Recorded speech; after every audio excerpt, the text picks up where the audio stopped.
Gore rinera kudyiwa rinopisa mhuri yeZimbabwe hazvisi kupera iko zvinezvi pandiri kutaura nemi ndiri kusangana nenyu a latest update iri kuitika kumana madevelopments aripo atori ma-31 July timu ra-31 July kudyiwa rinopisa this time around. Ndiri kunzwa kuti Jacob Ngarivhume asanganiswa nepasuru yabva kune makomrade asiri kunzwisisa kuti ndani iye hake anga asipo, saka pamwe pangosiwa parcel pagate pake ndobva yarisivwa nemunhu anenge asara ari padini zvakanzi that parcel inofanirwa kuvhurwa naiye chete.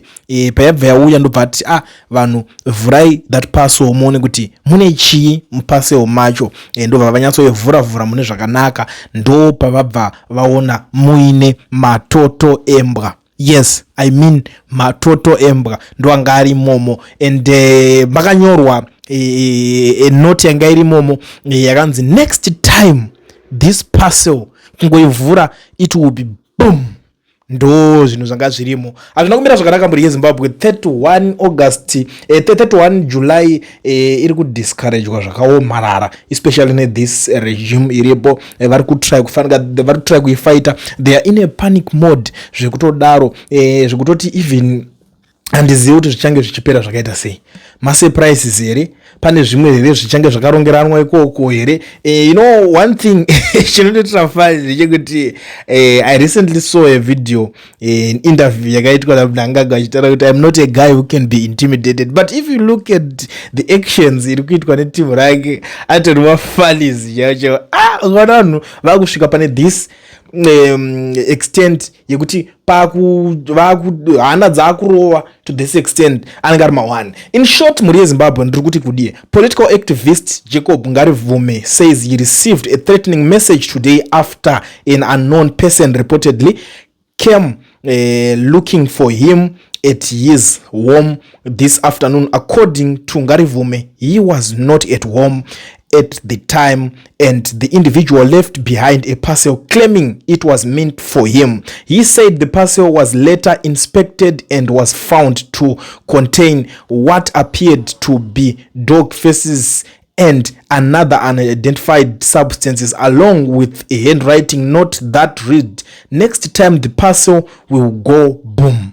Ngarivhume said he does not take the threat lightly. He noted that Zimbabwe has a painful history of parcel bomb assassination, including the killing of Herbert Chitepo, and said such incidents should never be dismissed as a joke. Whether the parcel was intended to intimidate him or represented something more sinister, he said it was an serious threat that warrants an urgent police investigation. However, he added that recent cases, including the Douglas-Cotter cell phone matter, have left him skeptical about how the police will handle the investigation. He also urged fellow political leaders, activists, journalists, and members of the public to remain vigilant. He advised people not to open parcels or packages delivered by individuals they do not know or whose identity cannot be verified, stressing that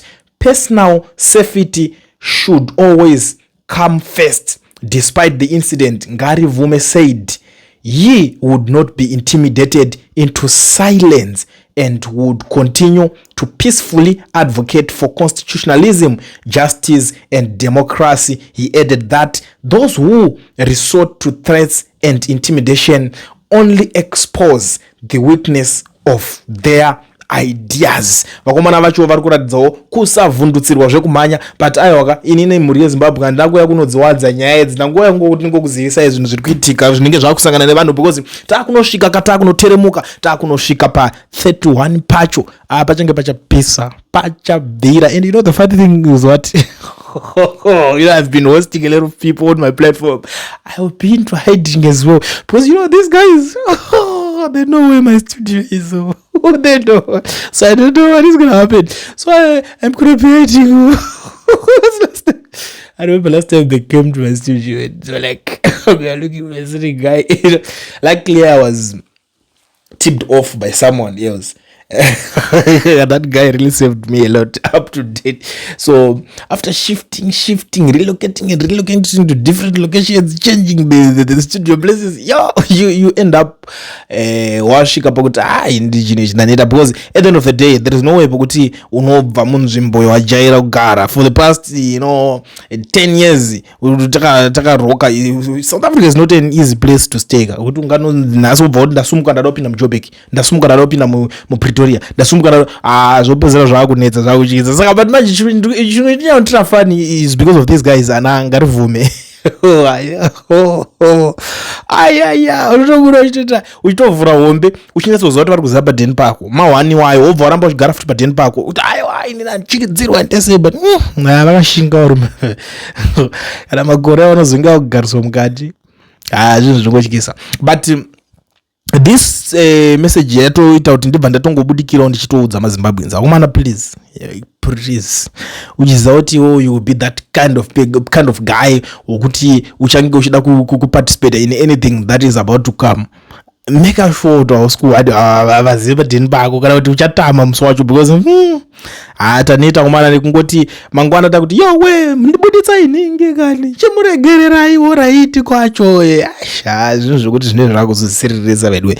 Ndangoti ndipfure neupdate panapa nchiti Jacob Ngarivhume aunzirwa matoto embwa netsamba inga iri mukati yakanzi next time ukavhura parcel yacho ine ichauya ichaita zvekuputika. Saka iye ari kuti idzi nyaya idzi dzakaitika kuna vanhu vakasiyana siyana naibet chitopo and stuff. Vanhu vakawanda vatanga kutaura achiti akasike kutanga zvinhu zvakadai zvichiitika ende hazvitore lightly. Asi ari kuti ndinotaura nemapurisa kuti ndimuudze mapurisa futi zvakaitika pane nyaya yaDouglas Cottard yekuti tsamba yake inonzi foni yake yakarohwa pavhidhiyo muchitoona vanhu vachitoona, but kuti vazonoinvestigate hapana kana zvakaitwa munhu wacho. Saka all those things aringadokoti mavhadi zvakaoma. Anyway, good night. Kulien TV, Team VAT. Asi vanhu vachishamsika, Kulien TV haichatsika. Saka subscribe wozolaika, uchawana zvisapana chichazosha. Everybody say Kulien, yeah. Information is brilliant, yeah. Everybody say Kulien.